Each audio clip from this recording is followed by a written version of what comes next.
Pemirsa, saat ini Anda menyaksikan MNC News Prime. Kita akan membahas terkait dengan bagaimana jalannya persidangan hari ini terhadap Ferdy Sambo khususnya, di mana hari ini Jaksa Penuntut Umum membacakan tuntutan atas Ferdy Sambo selama seumur hidup.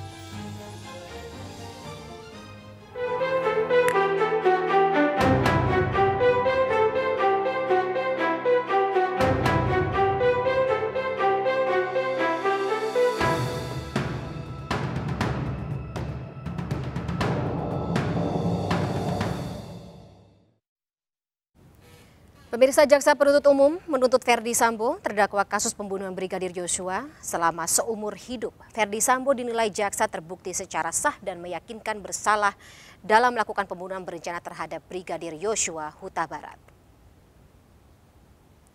Menurut JPU, pembunuhan berencana terhadap Yosua dilakukan bersama 4 terdakwa lain, yakni Putri Chandrawati, Richard Eliezer, Ricky Rizal, dan Kuat Ma'ruf. JPU menyebut Sambo terbukti dengan sengaja dan dengan rencana lebih dahulu merampas nyawa orang lain. Mantan Kadif Propam Polri ini sebelumnya didakwa pasal 340 KUHP tentang pembunuhan berencana dengan ancaman maksimal hukuman mati. Sambo juga dinilai terbukti melakukan perintangan penyidikan terkait pengusutan kasus kematian Yosua.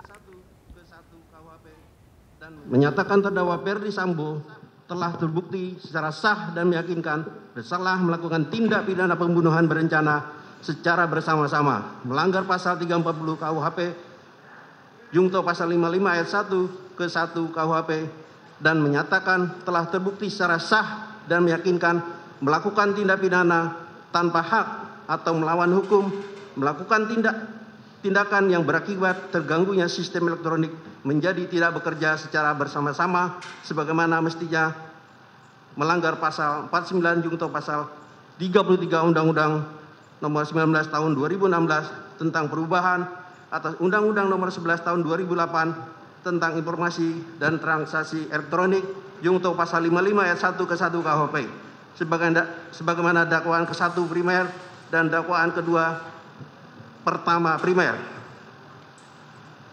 Menjatuhkan pidana terhadap terdakwa dengan pidana seumur hidup. Menyatakan barang bukti berupa mulai A sampai 41 dikembalikan kepada JPU untuk digunakan dalam perkara atas nama Hendra Kurniawan dan kawan-kawan.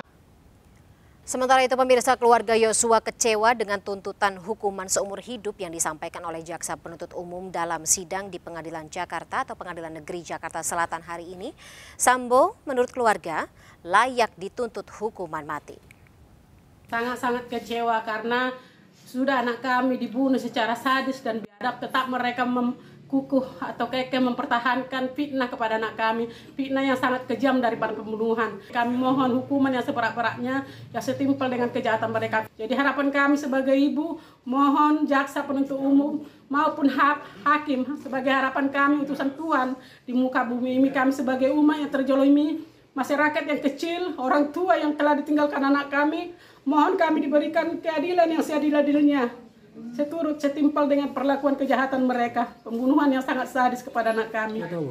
Hukuman mati kalau sesuai dengan pasal 340 karena itu adalah terpenuhi persyaratan pasal 340 yaitu hukuman mati terhadap pelaku terdakwa yang membuat pembunuhan yang sangat sadis, keji dan biadab terhadap anak kami almarhum Yosua.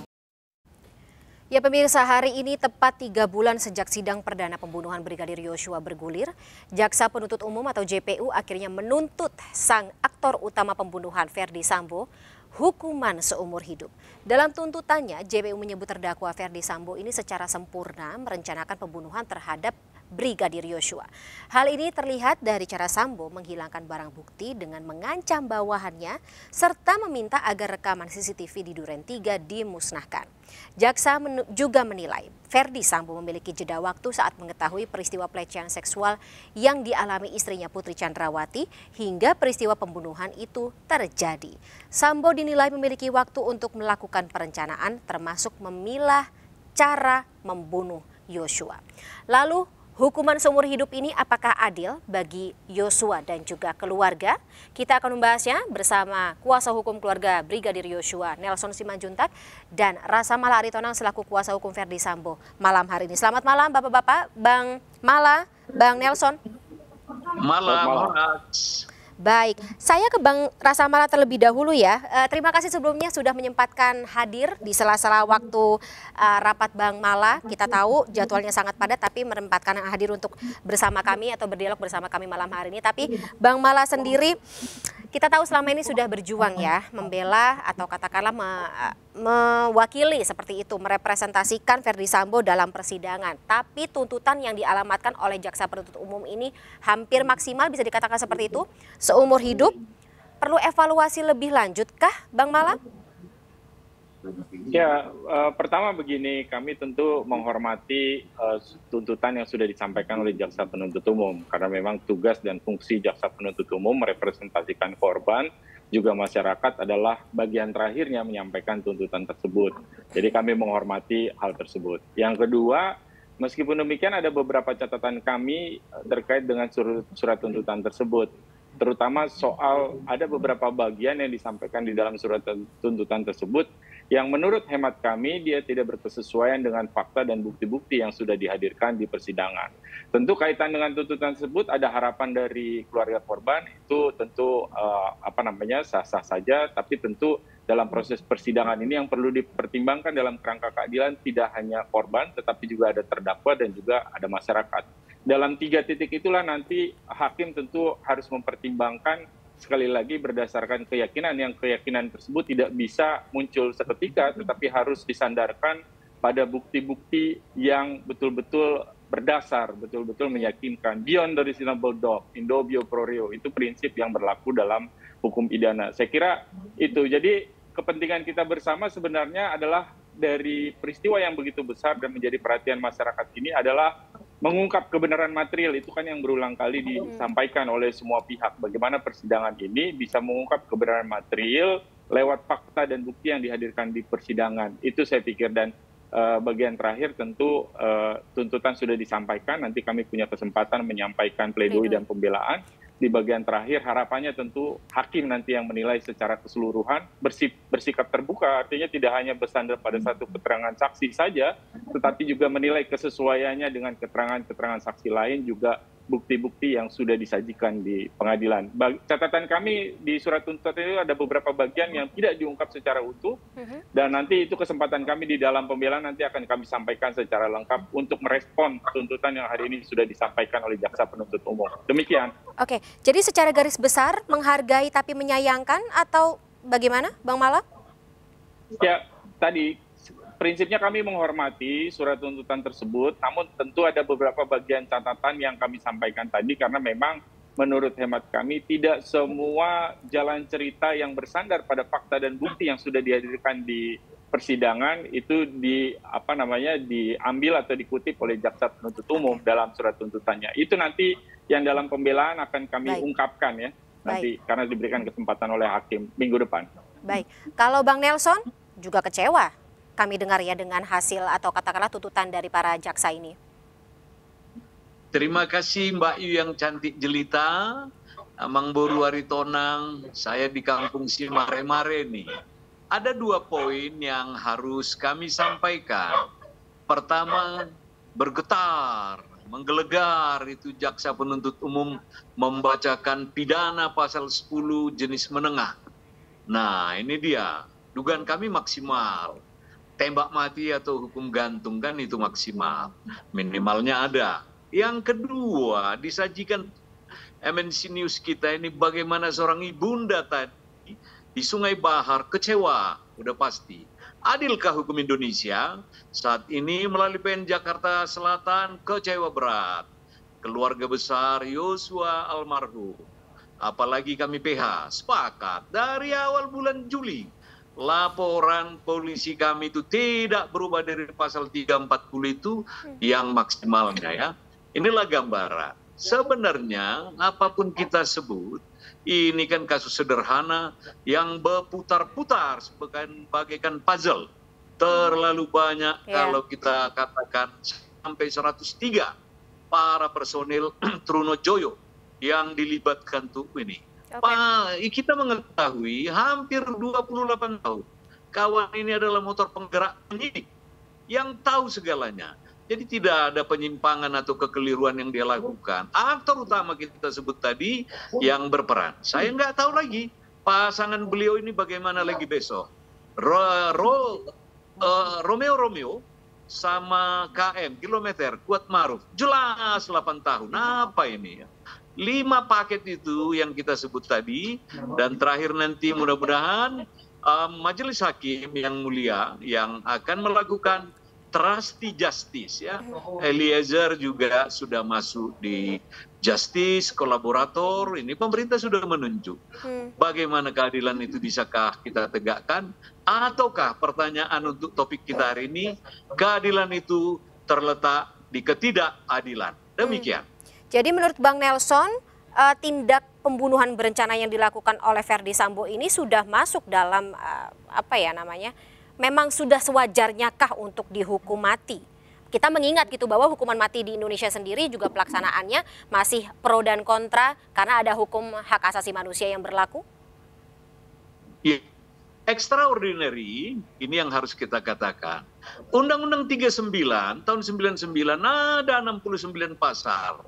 Apa yang dimaksud dengan pidana mati itu? Apakah ini melanggar hak ajasi? Wah, tentu tidak. Tidak. Ada di dalam setiap artikel atau pasal-pasal itu yang memang kalau setiap orang yang salah, kalau saya sebut izinkan, full scat, half scat, kalau dia melakukan kesalahan besar, ya hukumannya besar. Kalau kesalahannya setengah, hukumannya setengah. Ini para pemikir ahli hukum sudah hafal untuk ini. Jangan dong, sudah di tengah jalan berubah layer itu, dia dikatakan tidak menembak. Ajar. Ini beliau punya background adalah militer penuh. Bintangnya 2 ya. Untung sudah diberhentikan tidak dengan hormat. Dikatakan kalau dimanapun dunia peperangan, dunia angkatan militer, kalau itu serbu, serang, itu tentu di belakangnya itu selesaikan dulu persoalan belakangan. Nah ini sudah jelas. Apakah kalimat itu harus kita bangkitkan lagi Profesor Yus Badudu yang pintar berbahasa Indonesia. Ini tiada kata lain bahwa pelaku, aktor, dan tentunya dader utama adalah Fantasiera alias Verdi Sambo. Baik. Bang Mala, mengingat juga tadi kalau misalnya memang dianggap Verdi Sambo sebagai aktor utama, besaran maksimal hukuman yang ditimpakan kepadanya berbeda cukup jauh dengan besaran yang ditempakan kepada Kuat Ma'ruf dan juga Ricky Rizal. Jauh sekali, 8 tahun penjara dengan hukuman mati. Tapi klien Anda tampak tenang. Ini ada apa atau ini merupakan strategi, kisi-kisi untuk pledoi yang akan disampaikan nanti? Ya, saya pikir gini, pertama saya perlu klarifikasi dulu ya. Saya mau bicara bersandarkan pada hukum saja gitu ya. Konteks kita bicara dalam konteks hukum dan sesuai dengan fakta yang ada di persidangan. Selama kami melalui persidangan dari mulai pertama sampai bagian di ujung ini sudah tuntutan. Nah, dalam proses persidangan itu beberapa kali disampaikan bahwa di fakta-fakta persidangan tersebut Pak Verdi Sambo mengungkapkan beberapa kali keadaan-keadaan yang sifatnya sangat emosional. Karena kalau kita bicara dalam konteks 340, itu pure berdakterat, begitu katanya, itu membedakan dengan 338 Dotslah. Apa yang membedakan? Yang membedakan ada beberapa kriteria di 340 itu kan kesengajaan dengan sebelumnya ada perencanaan. Pertanyaannya adalah apa yang dimaksud dengan perencanaan? Kalau perencanaan itu dimaknai sebagai aktivitas berpikir untuk menentukan tindakan untuk membunuh seseorang, kapan, di mana, bagaimana cara membunuhnya, karena pada dasarnya perencanaan itu juga ada di dalam konteks 338. Aktivitas berpikir itu juga ada di 338, walaupun di 338 tindakan tersebut dilakukan secara spontan, misalnya dalam beberapa diskursus hukum. Tetapi ahli hukum, baik Moderman maupun ahli hukum lain menyampaikan bahwa kerangka waktu seketika 1 jam, 5 menit, 10 hari itu tidak menjadi ukuran, itu sangat relatif. Yang menjadi pembeda utama dari 340 dengan 338 adalah apakah tindakan tersebut dilakukan dalam keadaan tenang atau tidak, itu yang membedakan. hukuman pidana menjatuhkan sanksi yang lebih berat untuk orang yang melakukan pembunuhan dalam keadaan tenang. Itu yang diukur dalam bahasa yang lebih sederhana sebagai pembunuhan yang sadis. Gitu. Nah, premeditated murder, pembunuhan dengan perenungan sebelumnya, dalam fakta persidangan Pak FS, ini berulang kali ditunjukkan lewat fakta-fakta ini, termasuk keterangan dari Richard, juga keterangan Ricky, juga Bu PC, bagaimana Pak Ferdi Sambo pada saat mendapatkan laporan, dia begitu emosional dan ditunjukkan dalam indikasi-indikasi fisik, misalnya menangis sepanjang membicara dengan Richard, itu disampaikan oleh Richard, termasuk juga ketika terjadinya pembunuhan di tanggal 8 di Duren 3 tersebut. Itu juga ada beberapa peristiwa yang menunjukkan bagaimana dia dalam keadaan yang sangat emosional. Ini bagian dari unsur penting yang harus dibuktikan, dan ini menurut hemat saya, ini tadi dikesampingkan juga dalam surat tuntutan jaksa, padahal dalam fakta itu terungkap keadaan-keadaan itu. Nah, nanti itu yang tentu perlu kami sampaikan juga dalam bagian pembelaan nanti di minggu depan. Sekali lagi, memang mekanisme untuk pembuktian ini mungkin agak berbeda dengan kacamata orang awam, karena hukum punya mekanisme sendiri untuk membuktikan suatu perkara. Prinsipnya sekali lagi untuk mengungkap kebenaran material yang sama-sama sedang sedang kita tunggu nanti di bagian akhir, tentu nanti hakim yang melakukan penilaian soal itu ya secara utuh. Bang Mala, tadi Bang Mala menyebut ini kondisi Ferdi Sambo yang tidak berada dalam kondisi tenang seperti itu, emosional, ini merupakan salah satu syarat kenapa pasal 340 tidak dipenuhi. Ini berkaitan dengan pernyataan JPU yang sebelumnya menyebut Ferdi Sambo emosi akibat tuduhan atau katakanlah dari bukti jaksa yang disampaikan akibat Putri Chandrawati berselingkuh dengan Brigadir Yosua, betul? Ya, ada motif itu kan disampaikan oleh jaksa penuntut umum, walaupun itu juga menjadi catatan kami, karena sebenarnya dalam fakta persidangan, selama persidangan ya, bersandarkan pada bukti-bukti, keterangan saksi, sebenarnya yang akan dikonfirmasi adalah soal kekerasan seksual, bukan perselingkuhan. Baru di bagian tuntutan ini tiba-tiba jaksa muncul dengan perselingkuhan pada persidangan yang lalu ya. Pada kuasa hukum bagaimana menanggapi hal itu? Ada perbedaan yang surprise begitu? Begini, kami ini kan bersandarkan pada bukti yang dihadirkan oleh jaksa penuntut umum. Jaksa itu menghadirkan bukti, satu, ada keterangan saksi Susi, walaupun dia tidak melihat langsung pada saat kejadian di tanggal 7 di kamar itu, tetapi dia melihat setelah kejadian di kamar tersebut, Bu Putri dalam keadaan tergeletak, itu juga sesuai dengan keterangan di persidangan. Juga keterangan laporan apsifor yang diminta oleh jaksa penuntut umum, juga penyidik untuk dihadirkan di persidangan, itu sudah dihadirkan. Keterangan apsifor tersebut disampaikan oleh Ibu Reni sebagai ketua apsifor dan dilakukan asesmen oleh 12 timnya yang melakukan asesmen terhadap kredibilitas, validitas keterangan saksi-saksi termasuk Bu Putri kaitannya dengan peristiwa di tanggal 7 soal kekerasan seksual tersebut. Hasil asesmen tersebut disampaikan bahwa 7 ukuran kredibilitas keterangan tersebut valid. Artinya keterangan tersebut bisa dipercaya. Mengapa ini perlu disampaikan secara utuh? Saya pikir ini bagian dari motif yang tidak mungkin terpisahkan ketika kita bicara konteks 340 dalam konteks pembunuhan berencana. Karena motif inilah kemudian yang men-trigger bagaimana seorang pelaku, dalam hal ini Pak Ferdi Sambo, bertindak begitu emosional yang kemudian meminta, katakanlah begitu, kita ikut jalan cerita, meminta Richard kemudian melakukan penembakan tersebut. Saya kira itu harus dilihat secara utuh, karena tidak mungkin kita hanya bicara tiba-tiba terjadi penembakan tanggal 8 tanpa mengungkap sebenarnya apa latar belakang terjadinya penembakan tersebut. Dan itu semua sudah disajikan oleh jaksa penuntut umum yang menurut hemat kami, jaksa penuntut umum juga sudah membuktikan motifnya, yaitu terkait dengan peristiwa tanggal 7 di Magelang. Oke. Bang Nelson, aku juga mau minta tanggapan Bang Nelson terkait dengan tadi pernyataan JPU bahwa ini disebabkan oleh perselingkuhan antara Putri Chandrawati dengan Brigadir Yosua. Tanggapan keluarga gimana? Kembali ada 3 poin kalau begitu. Pertama, tanggapan jaksa penuntut umum begitu dibacakan keberatan 100%, yang meringankan 0%. Kalau saya bikin ambil persentasenya.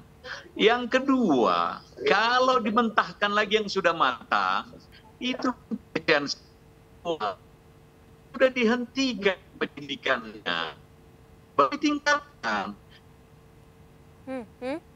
Bang Nelson. Dimanapun peraturan pemerintah yang pernah saya buat, itu akan berakhir begitu saja. Utang-utang, pidana. Nah ini yang menarik, formula baru ya. Ini pengamat politik bukan praduga-praduga. Andai kata kawan penegak hukum itu tegas mengatakan bahwa besarnya jempol Joshua membuka relung-relung hati Papa Charlie itu. Ini harus dibuktikan. Kawan saya Kamarudin tahu alat bukti itu, celana dalam, celana luar yang harus ditampilkan. Nggak usah saksi-saksi lah. Ini kan delik biasa, bukan apa-apa. Apakah ini lip service, penggembira lagi? Yang penting suaminya jelas. Membunuh, titik. Ada apa motif balik ini? Apa karena pistol belum kembali, handphone ada 4, nilai uang yang belum jelas sampai hari ini? Ya itu pasal lain ya Bang ya. Ya sudahlah, masih ada hakim pengadil besok, tidak harus judge Bao yang akan memberikan ini baru vonis. Mari kita lihat setelah pesan-pesan itu ini. Ya memang akan ada pesan-pesan berikut ini Bang Nelson dan juga Bang Mala. Nah makanya itu kita harapkan memang saat ini persidangan masih berlanjut, pledoi masih akan dilaksanakan ya Bang Rasa Mala, dan juga tim kuasa hukum ini pasti akan menyiapkan hal-hal lainnya, dan juga Bang Nelson dari kuasa hukum keluarga Brigadir Yosua juga menantikan seperti apa vonis final yang nantinya akan disampaikan oleh majelis hakim atas terdakwa. Tapi sebelumnya kita harus terpaksa sudahi dulu dialog kita pada malam hari. Terima kasih Bang Rasa Mala dan juga Bang Nelson, MNC News Prime. Oke, baik. Saya baru dapat kode dari teman-teman produser. Bang Nelson masih akan kita lanjutkan ya di segmen berikut. Bang Nelson jangan keluar dulu ya. MNC News Prime masih akan segera kembali. Bang Nelson jangan keluar dulu, kita jeda sesaat.